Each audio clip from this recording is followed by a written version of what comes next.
नमो अरन्ताणं नमो सिद्धाणं नमो आयर्याणं नमो वज्रायाणं नमो लोये सौवसाहुणं नमः समय साराय स्वानुभूत्या चकासते चित्स्वभावाय भावाय सर्वभावान्तरच्छिदे वन्दितु सौवसिद्धे द्रुमचिलमनोवमं गदिं पत्ते वोच्छामि समयपाहुड मिणमो सुध केवली भणिदम। जैन दर्शन का बहुत ही महत्वपूर्ण विषय अपना यहाँ पर 3 दिनों से महिला शिविर में चल रहा है। क्या है विषय? अकर्तावाद। 3 बिंदु के आधार से 3 बिंदु। सबसे पहला बिंदु है ईश्वर जगत का कर्ता नहीं है। दूसरा बिंदु हमने देखा कि एक द्रव्य दूसरे द्रव्य का कर्ता नहीं है। उसकी चर्चा हमने काफ़ी कर ली। अब हम आते हैं तीसरे बिंदु के ऊपर। द्रव्य भी अपनी पर्याय का फेर फार करता नहीं है। एक बाजू कहते हो द्रव्य अपनी पर्याय का करता है और एक बाजू कहते हो द्रव्य अपनी पर्याय का फेर फार करने वाला नहीं। करता है परंतु सहज करता है, फेर फार करने वाला नहीं है। मैं आपको 3 बात लिखाती हूँ, लिखिए। द्रव्य त्रिकाल सत्य है, गुण त्रिकाल सत्य है और पर्याय एक समय की सत्य है। क्या है? पर्याय क्या है? एक समय की सत्य है। क्रमबद्ध पर्याय में क्या आता है? क्रमबद्ध पर्याय एक एक समय की पर्याय अपने स्व काल में खचित है। एक एक समय की पर्याय अपने स्व काल में खचित है। क्रमबद्ध पर्याय के ऊपर जो दादा ने पुस्तक लिखी है ना, उसमें उन्होंने कहा है द्रव्य सत्य है परंतु पर्याय सती है। फिर से, द्रव्य सत्य है परंतु पर्याय है सती, पर्याय है अचला। पर्याय क्या है? पर्याय है अचला, पर्याय सती है, पर्याय पार्वती है। उस पर्याय को उसके स्व काल में से कोई उसको आगे पीछे नहीं कर सकता, क्योंकि वो अपने स्व काल में कैसी है आंटी? कैसी है? खचित है। उसको आगे पीछे करने में परद्रव्य तो समर्थ नहीं है, परंतु उसको फेरफार करने में स्वयं वो द्रव्य भी समर्थ नहीं है। ख्याल आ रहा है? क्योंकि एक एक समय की पर्याय अपने स्व काल में कैसी है? सत्य है ना। ये कह पानी बह रहा है। अब जो बह रहा है उसमें क्या करना बोलो? कुछ नहीं करना है ना। समझ में आ रहा है? सूर्य उग रहा है, उसमें क्या करना? कुछ नहीं करना। करने की बुद्धि ही क्या है? दुख का कारण है। ये पंखा चल रहा है, बोलिए, अगर हम ये चलते हुए पंखे में उंगली डाले तो क्या हो जाएगी? कट जाएगी ना। आ रहा है समझ में? ऐसे ये जीव क्या कर रहा है? भूल क्या कर रहा है? ये अनादि से जो पर्यायों का प्रवाह क्रम चल रहा है, उसमें जो फेरफार करने की बुद्धि है वो ही अनंत संसार का कारण है। ज्ञानी फेरफार करने की बुद्धि नहीं रखते हैं। जो होता है उसका सहज स्वीकार करते, उसके ज्ञाता रहते हैं, उसके जानने वाले रहते हैं, क्योंकि पता है कि मैं अपनी पर्यायों का भी फेरफार करने वाला नहीं। ज्ञानी को प्रश्न नहीं होता ऐसा क्यों, क्योंकि पता है उस समय ऐसी ही पर्याय होने वाली थी। है कि नहीं? समझ में आ रहा है? देखो, हम तर्क से समझते हैं। भूतकाल की पर्याय, अब देखो कहाँ करने की गुंजाइश कहाँ है? भूतकाल की पर्याय तो चली गई ना, चली गई कि नहीं? अब वो जो चली गई उसमें क्या कर सकते हैं? बोलो, उसमें क्या कर सकते हैं? कुछ नहीं, वो तो समाप्त हो गई। ठीक है ना? भविष्य की पर्याय, भविष्य की पर्याय तो आई ही नहीं है ना, आई ही नहीं है, उसमें क्या करेंगे? क्या करेंगे? और आप मुझे बताओ कि जो वर्तमान की पर्याय हो रही है, हो रही है, बोलो, उसमें तो कुछ कर सकता है कि नहीं? उसमें भी कुछ नहीं कर सकता, क्योंकि जो हो रही है उसमें क्या करें? क्या करें? 3 पॉइंट मैं पर्याय के लिए आपको लिखाती हूं। 3 पॉइंट बहुत गजब के पर्याय के लिए आप लोग 3 पॉइंट लिखना। एक समय के पहले वो पर्याय होती नहीं है, एक समय के पहले वो पर्याय होती नहीं है, बाद में वो पर्याय रहती नहीं है।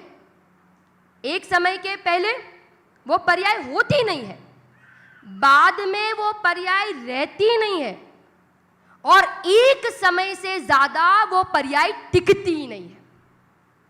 ख्याल आ रहा है आंटी पीछे? एक समय से पहले पर्याय होती नहीं, बाद में रहती नहीं, और एक समय से ज्यादा उसको टिका सकते, क्योंकि उसका जीवन ही कितने समय का है? उसका जीवन ही एक समय का है। और हम दिन रात पर्याय के गीत गाते हैं, या कह रहे हैं पर्याय में क्या? पर्याय अपने स्वकाल में अपनी योग्यता से होती है, उसको करने वाला परद्रव्य तो नहीं, परंतु ये स्वयं द्रव्य भी उसको उसका फेरफार करने वाला नहीं है। अरे समझ में कितनी स्वतंत्रता है, कितनी स्वतंत्रता! आप 2 अपेक्षा लिख सकते हो। 2 अपेक्षा आती है। अगर त्रिकाली उपादान से कहे तो द्रव्य पर्याय का करता है। त्रिकाली उपादान से कहे तो आंटी द्रव्य पर्याय का करता है, बराबर बराबर। और क्षणिक उपादान से कहे तो पर्याय स्वयं पर्याय का करता है। फिर से स्वयं पर्याय का करता है ना? दो अपेक्षा। त्रिकाली उपादान से कहे तो द्रव्य पर्याय का करता है, ठीक है ना? और क्षणिक उपादान से कहे ना, क्षणिक उपादान से कहे तो वो पर्याय स्वयं पर्याय का करता है। वो पर्याय का कर्ता द्रव्य भी नहीं है, क्योंकि वो पर्याय अपनी योग्यता से, पर्याय षटकारक से होती है, अपनी योग्यता से होती है। उसको करने वाला कोई नहीं है। वो एक समय की सती है, वो पार्वती है, वो अचिला है, उसको फेरफार करने वाला द्रव्य भी नहीं है। ये नहीं समझते हैं, इसलिए आज तक हमें सम्यक दर्शन की प्राप्ति नहीं हुई। फेरफार करने की बुद्धि ही सोगानी जी ने तो लिखा है, परिणाम परिणमी गया और मैं तो यूं का यूं रह गया। बोलो, ये अकर्तावाद का फल क्या आना चाहिए? स्वसन्मुखता, वीतरागता, सम्यक दर्शन, जहां मैं अपनी पर्यायों में भी कुछ नहीं कर सकता।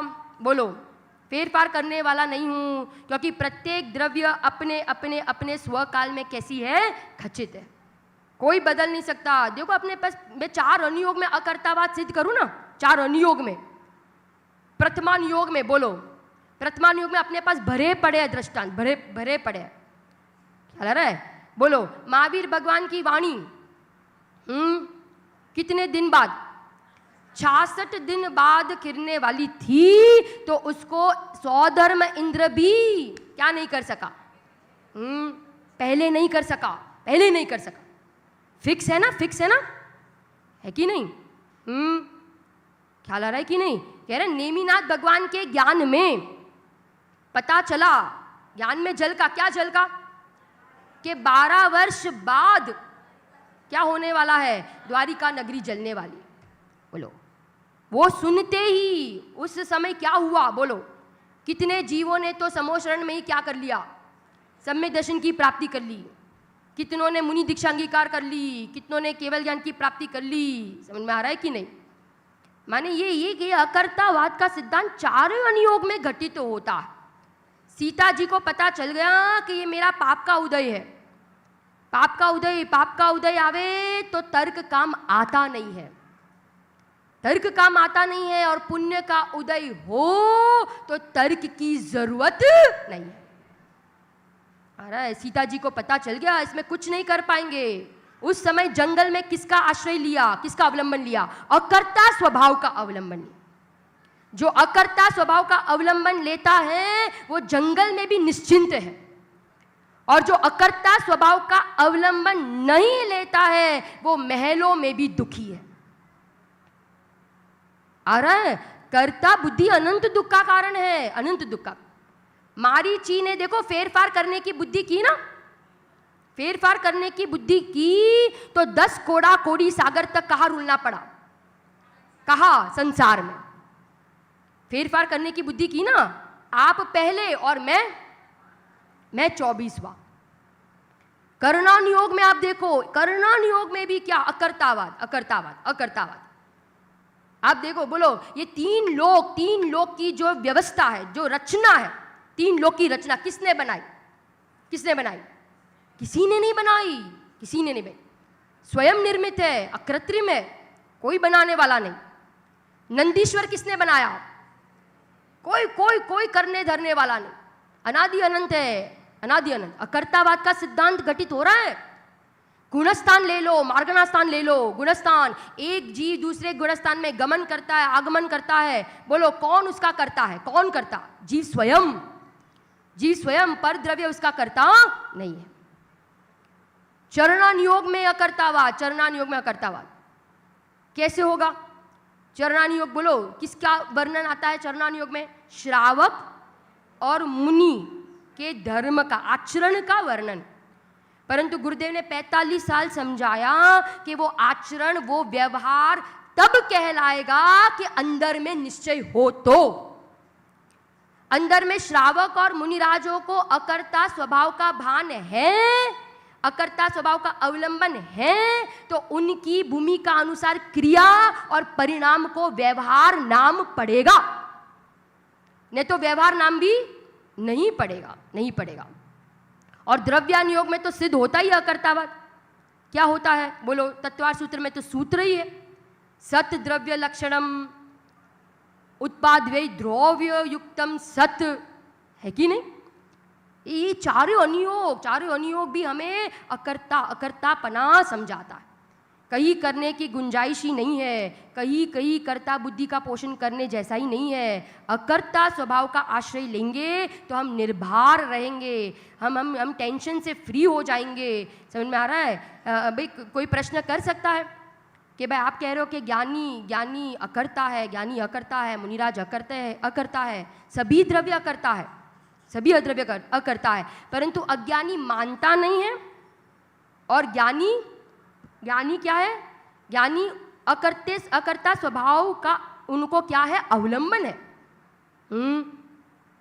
तो भी ज्ञानी, देखो प्रश्न हो सकता है ना कि हमने तो भाई देखा है कि ज्ञानी भी कहते हैं कि मैंने ये किया, मैंने आज भक्ति गाई, मैंने आज रोटी बनाई, है ना? हम भी देखते हैं कि ज्ञानी बोलते हैं ऐसा। तो सुनना, बोलना अलग और मान्यता अलग, मान्यता अलग। लिखना, ज्ञानी की मान्यता वस्तु स्वरूप के अनुसार होती है और बोलना वो व्यवहार है। ज्ञानी की कथनी और करनी में अंतर है। किस में अंतर है? कथनी और करनी में अंतर है। आपको सेम नहीं दिखेगी। वो बोलेंगे ये मेरा घर, ये मेरी स्त्री, मेरे पुत्र, मेरा धन, मेरा धंधा, मेरा व्यापार बोलेंगे, परंतु मान्यता में क्या है? मान्यता में क्या है कि मैं एक परमाणु का भी करता नहीं हूं। मान्यता की कीमत है, मान्यता की कीमत है। बोलना तो लोक व्यवहार के अनुसार होगा। समझ में आ रहा है? बोलना किसके अनुसार होगा? लोक व्यवहार के अनुसार। परंतु ज्ञानी की मान्यता किसके अनुसार होती है? वस्तु स्वरूप के अनुसार होती है कि नहीं? समझ में आ रहा है ना? मान्यता का फल मिलता है, अभिप्राय का फल मिलता है। अभिप्राय सम्यक तो अनंत काल मोक्ष, और अभिप्राय मिथ्या तो अनंत काल निगोद। अनंत काल निकोद। एक और अंतिम वेरी इंपॉर्टेंट बिंदु कि जैसे हमने कर्ता का पक्ष छोड़ा ना, बराबर, मैं करने वाला नहीं हूं, परंतु जब तक मैं अकर्ता हूं ऐसा भी विकल्प जब तक रहेगा, सुनना बराबर, जब तक ऐसा भी विकल्प रहेगा, क्या विकल्प, कि मैं अकर्ता हूं, ऐसा भी विकल्प जब तक रहेगा तब तक निर्विकल्प अनुभूति नहीं हो सकती। माने कर्ता का पक्ष तो छोड़ा, बाबूजी कहते हैं, बाबूजी का जो बाबूजी कहते हैं ना, युगल जी बाबूजी, कि कर्ता का पक्ष छोड़ा, परंतु कहाँ आकर खड़े रह गए, कहाँ आकर खड़े रह गए, अकर्ता के पक्ष में, अकर्ता के पक्ष में। परंतु हमारा प्रयोजन तो क्या है, हमारा प्रयोजन अनुभूति है ना, सम्यक दर्शन है ना, तो हमें दोनों का पक्ष छोड़ना पड़ेगा। कौन से दो, कर्ता का पक्ष भी और अकर्ता का पक्ष भी। पक्ष माने लिख लेना, पक्ष माने विकल्प, विकल्प। जब तक हम ऐसा विकल्प करेंगे, मैं अकर्ता हूं, मैं अपरिणामी हूं, मैं ध्रुव हूं, मैं कूटस्थ हूं, आ रहा है समझ में, तब तक हमें क्या नहीं हो सकती, निर्विकल्प अनुभूति नहीं हो सकती। बहुत सारे दृष्टांत है, बहुत सारे दृष्टांत है, समय अपने पास बहुत सीमित है ना। दादा ने दिए ना नई चक्र के पुस्तक में कि भाई नाव में बैठना भी पड़ेगा और नाव में से उतरना भी पड़ेगा, है ना। अनुभूति के पहले मैं अकर्ता हूं ऐसे विकल्प भी आएंगे, ख्याल आ रहा है, और वो विकल्प जब तक रहेंगे तब तक अनुभूति नहीं हो सकती। समझ में आ रहा है कि नहीं। कपड़े पे साबुन लगाना भी पड़ेगा और उसको धोना भी पड़ेगा, है ना। भाई फ्रैक्चर हुआ है तो प्लास्टर बेटा बांधना भी पड़ेगा और प्लास्टर को निकालना भी पड़ेगा। आ रहा है समझ में। हाँ, मैं एक दो वाक्य लिखाती हूँ आपको, दो वाक्य। अनुभूति के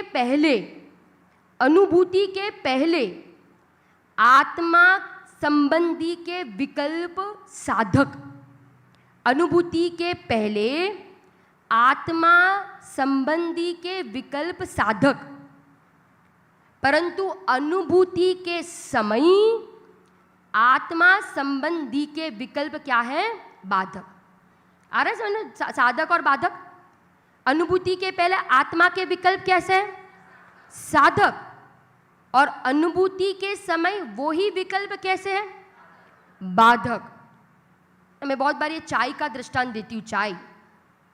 चाय बनानी होती है ना, बोलो तो बोलो, चाय पत्ती के बिना चाय बन जाएगी, नहीं बनेगी ना। चाय बनाने के लिए चाय पत्ती कैसी, साधक, और चाय पीते समय वही चाय पत्ती, है ना। अपन क्या कर लेते, चाय पत्ती को छान लेते ना, बोलो एक कण भी अगर दिखे तो क्या करते हैं, वापस छान लेते, वापस। ऐसे कह रहे, जब तक हमें आत्मा संबंधी के विकल्प होंगे ना, तब तक हमें निर्विकल्प अनुभूति की प्राप्ति नहीं हो सकती है। मैं बहुत बार ये पंखे का दृष्टांत देती हूँ आपको। जब तक ये पंखे की 3 पंखुड़ियाँ दिखेगी तब तक आपको क्या नहीं आएगा, ठंडी हवा नहीं आएगी। और 3 पंखुड़ियाँ दिखनी बंद हो गई तो क्या होगा, ठंडी हवा आए बिना रहेगी, है ना। एक और दृष्टांत देकर इसको समाप्त करते हैं कि भाई जब अपन, महिलाएं तो बहुत होशियार है, आप लोग लड्डू बनाते हो ना, बोलो तो लड्डू बनाते हो तो उस समय तो बराबर भेद से बराबर ज्ञान करते हो ना। ममता दीदी बोलो क्या क्या डलता है लड्डू में, क्या क्या डलता है भाई, मेवा, भाई ये शक्कर, चीनी, है ना, जो भी है ना, आप आटा, है ना, घी, बराबर। तो बनाते समय तो आपने पूरा भेद से ज्ञान किया, परंतु जब आप खा रहे हो, बोलो खाते समय आपको कितने विकल्प आ रहे हैं, कितनी चीनी डली, कितना आटा डला, कितने ड्राई फ्रूट डले, कितने मेवे डले, बोलो कोई विकल्प है, क्या कर रहे हो उस समय, बस लड्डू का आनंद, है ना, गुलाब जामुन का आनंद ले रहे हो। अब उसमें तो कितने होशियार है अपन, है ना, खाते समय कोई विकल्प नहीं, क्योंकि विकल्प होंगे तो गुलाब जामुन का आनंद नहीं आएगा। ऐसे कह रहे हैं कि पहले तो आत्मा के विकल्प करना जरूरी, बराबर। मैं अकर्ता हूं, मैं नित्य हूं, मैं शुद्ध हूं, मैं अपरिणामी हूं। ये विकल्प में जब तक नहीं आएंगे तब तक पक्षातिक्रांत नहीं हो सकता। और पक्षातिक्रांत होने के लिए ये विकल्प को भी क्या करना पड़ेगा, छोड़ना पड़ेगा। आ रहा है कि नहीं? तो हमने ये पूरा अकर्तावाद का सिद्धांत समझा कि हमने 3 अपेक्षा से, कर्ता भी है और अकर्ता नाम का धर्म भी आत्मा में है।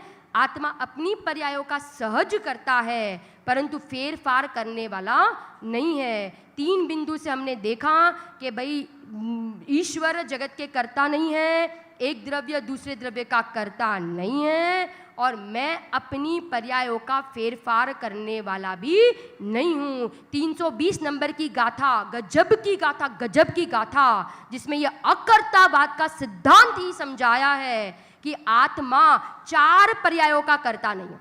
4 पर्याय, कौन सी 4 पर्याय? बंध पर्याय, बंध की पर्याय, है ना, निर्जरा की पर्याय, संवर की पर्याय और मोक्ष की पर्याय। जहां आत्मा अपनी मोक्ष की पर्याय का भी कर्ता नहीं है, तो परद्रव्य का कर्ता कैसे हो सकता? तर्क से समझो, तर्क से, गुरुदेव ने तर्क से बात समझाया कि ये 4 पर्याय का आत्मा में अभाव है। ये 4 पर्याय का क्या है? आत्मा में अभाव है, इसलिए आत्मा इन 4 पर्यायों का भी कर्ता नहीं है। जो जीव ये अकर्तावाद को समझता है, पर्यायों से दृष्टि हट जाती है। प्रवचन सार में माला का दृष्टांत दिया। माला सुना है? माला का दृष्टांत, माला होती है ना, माला 99 नंबर की गाथा, 100 नंबर की गाथा, जिसमें कहा कि माला में जो मोतियां होते हैं ना, बराबर मोती है ना, वो एक एक मोती अपने स्वस्थान पर कैसे है? खचित है। अगर उस एक मोती को भी हमने आगे पीछे करने गए, बोलो क्या हो जाएगा? पूरी माला टूट जाएगी।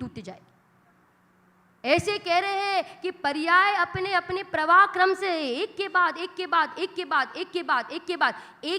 एक तो हो रही है, परंतु जिसके बाद जो होनी है वो ही होती है।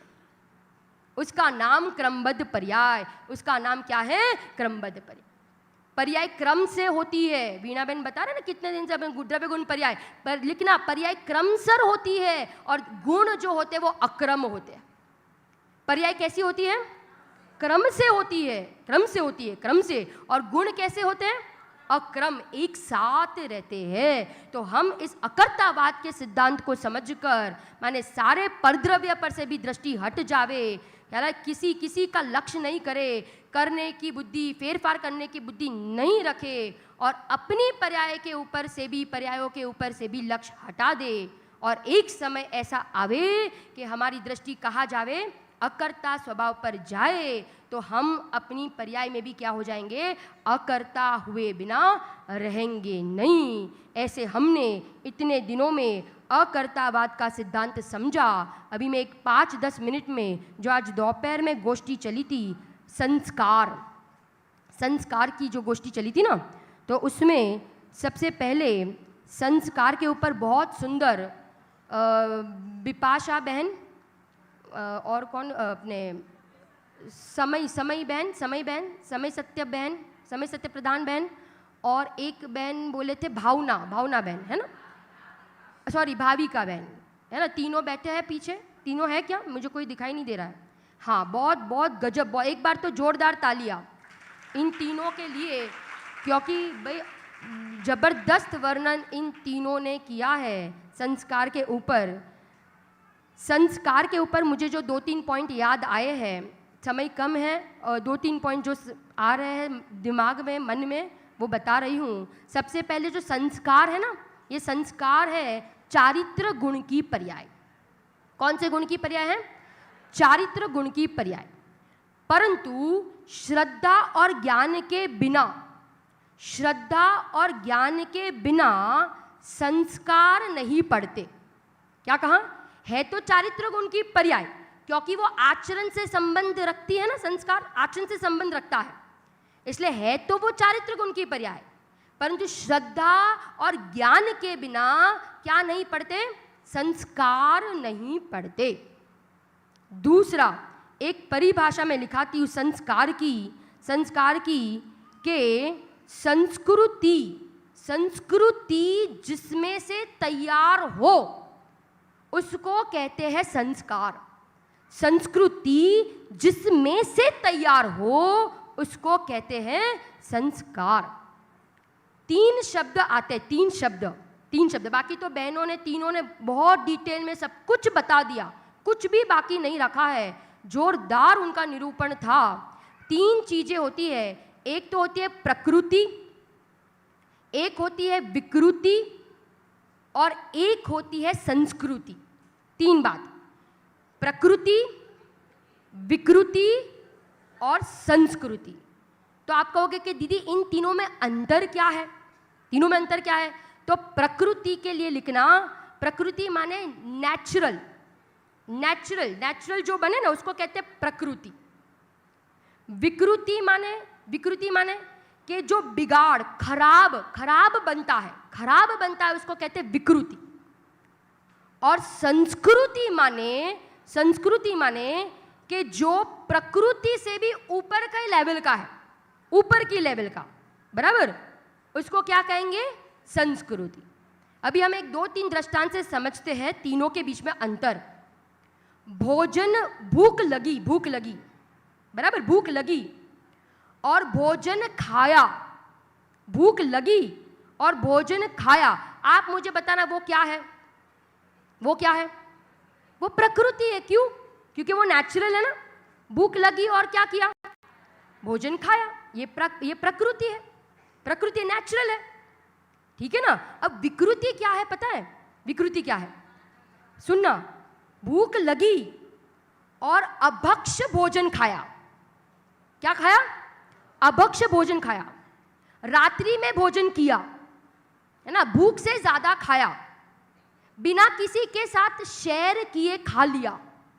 घर में आज आप लोग ने सबने कहा ना कि भाई पारिवारिक और भाई धार्मिक और व्यवहारिक जीवन कैसा होना चाहिए। साथ में बैठकर खाते नहीं हैं, आजकल कोई किसी को पूछता नहीं है। मोबाइल में बिपाशा बहनें, तीनों बहनों ने कितना सुंदर सब बताया। भाई हम आज की जनरेशन क्या भूल कर रहा है। तो विकृति माने क्या? विकृति माने क्या? रात्रि भोजन करना, अभक्ष्य खाना, बिना किसी के साथ शेयर किए पूछे खाना, इसको क्या कहेंगे? विकृति। और आपको पता है संस्कृति माने क्या? संस्कृति माने दिन में खाना। क्या खाना? दिन में खाना, भक्ष्य खाना, दूसरों ने खाया कि नहीं ये पूछ कर खाना, उसको क्या कहते हैं? संस्कृति। ठीक है ना। एक और दृष्टांत अपन घटित करते हैं। नींद आई और सो गए, ये क्या है? ये प्रकृति। ठीक है, नींद आई और सो गए, ये तो हो गई प्रकृति। परंतु नींद आई और ज्यादा सो गए, ये क्या हो गया? है ना, 12 14 घंटे तक सो गए, ये क्या हो गया? विकृति। अब इसमें संस्कृति क्या है पता है? संस्कृति क्या है? संस्कृति सोने के पहले, नींद तो आई परंतु सोने के पहले पंच परमेष्टि का स्मरण किया। पूरे दिन में जो पाप किए उसका प्रतिक्रमण किया, उसकी आलोचना की, ख्याल है ना, उसका प्रत्याख्यान किया, तो उसको कहेंगे संस्कृति। उसको क्या कहेंगे? संस्कृति। और एक चीज पर घटित करते हैं अपन। मरण हुआ, आयु खत्म हुई और मर गया, ये क्या हुआ? प्रकृति। बराबर। विकृति क्या है पता है? आज आपने बताया था ना, आत्महत्या कर लेना, है ना, जहर पी लेना पंखे पर। अरे क्यों करते हैं? विचार तो करो कभी, क्यों करना आत्महत्या? अरे तत्व ज्ञान लो। एक छोटी सी प्रतिकूलता आती है तो तुरंत हमें ऐसा लगता है आत्महत्या कर। तत्व ज्ञान ये समझाता है कि आत्मा कभी मरता ही नहीं है, आत्मा कभी मरता नहीं है। और हमने जो आत्महत्या के पाप परिणाम किए ना, उसका फल किसको भुगतना पड़ेगा? किसको भुगतना पड़ेगा? स्वयं को। कहा जाएगा पता है, ये आत्महत्या के फल में जीव जाता है, ये परिणाम में फल क्या मिलता है? नरक गति।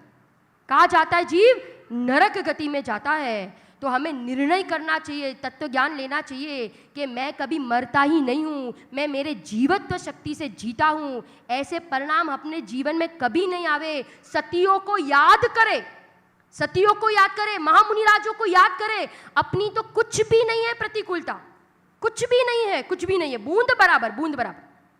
2-3 दिन से सारे ये बहनें कर रहे हैं ना, बच्चियां सतियों के ऊपर नाटक।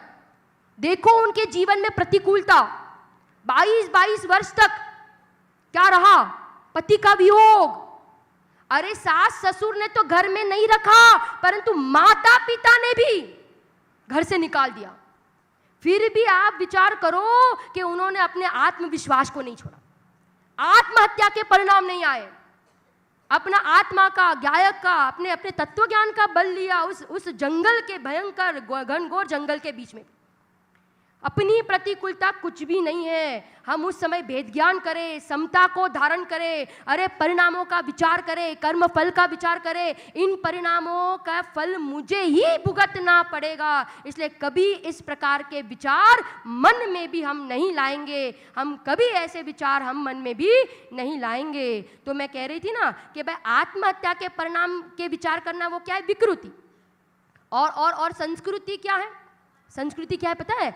समाधि मरण पूर्वक देह का त्याग करना, उसको कहते हैं संस्कृति। और 1-2 पॉइंट है कि भाई संस्कार के बल से, संस्कार, ममता दीदी ने कहा ना कि गर्भावस्था में ही और बाल्य अवस्था में, ये 2 ही अवस्था ऐसी है कि जो संस्कार डालने के उत्तम समय है, उत्तम समय। क्योंकि जो बालक होते हैं, बाल्यावस्था होती है, वो विकार से रहित होते हैं, बहुत कोमल हृदय वाले होते हैं। उनका मस्तक जो होता है, उनका माइंड भी जो होता है, वो बहुत ही शार्प होता है। हम तुरंत उनको अच्छे संस्कार दें तो तुरंत उनके जीवन में क्या हो जाते हैं? उस प्रकार के संस्कार से उनका जीवन सुशोभित हो जाता है। आप देखो, आप एक छोटे बच्चे को बताओगे ना कि चींटी मत मारना बेटा, चींटी नहीं मारना, है ना, तो वो संस्कार उसके बड़े होते हैं ना, तो भी वो रहते हैं। वो बड़े होते ही उसके सामने चींटी आएगी ना, तो भी वो कभी उसको मारेगा नहीं। संस्कार कब डलते हैं? संस्कार कब डलते हैं? जब कोई चीज हमारे धारणा ज्ञान में डिपॉजिट हो जाती है। सुनना बराबर, जब कोई चीज हमारे धारणा ज्ञान में डिपॉजिट हो जाती है तो वो संस्कार में बदल जाती है। इसीलिए धारणा ज्ञान में किसको डिपॉजिट करो? किसको डिपॉजिट? आज ही कोई कह रहा था कि दीदी हमें याद नहीं रहता, हम क्या करें? याद नहीं रहता, क्या करें? अरे कुछ याद नहीं रहे तो चलेगा, पर मैं गायक हूँ, मैं आत्मा हूँ, ये हम कभी नहीं भूलेंगे। इस चीज को हम अपने धारणा में डालें, हम अपने भाई ज्ञान में डालें, डिपॉजिट में डालें, तो ये ही संस्कार बढ़ते बढ़ते एक समय ऐसा आएगा कि सम्यक दर्शन की क्या हो जाएगी? प्राप्ति हो जाएगी। आपको पता है नरक में जो सम्यक दर्शन होता है ना, नरक में सम्यक दर्शन होता है, वो किसके बल से होता है? संस्कार के बल से होता है। तो हम गायक के पारिणामिक भाव के संस्कार डालें, साथ में आएगा। पूज्य बेन श्री का एक बोल याद आता है, एक भाव से दूसरे भाव में कुछ साथ में आएगा तो क्या आएगा पता है? ये तत्व ज्ञान के संस्कार, ये श्रद्धा के संस्कार साथ में आएंगे और कुछ साथ में आने वाला नहीं है। 3 मंत्र गुरुदेव के मांगलिक में आते, 3 मंत्र। हूँ परमात्मा छू एम नक्की कर, हूँ परमात्मा छू एम निर्णय कर, अने हूँ परमात्मा छू एम अनुभव कर। ये संस्कार हम अपने श्रद्धा में, ज्ञान में, चारित्र में डाल के ये भव में से जाएंगे। ये संस्कार के बिना हम नहीं जाएंगे। तो ये संस्कारी क्या हो जाएंगे? सम्यक दर्शन में बदल जाएंगे, सम्यक दर्शन की प्राप्ति हो जाएगी। इसी मंगल भावना के साथ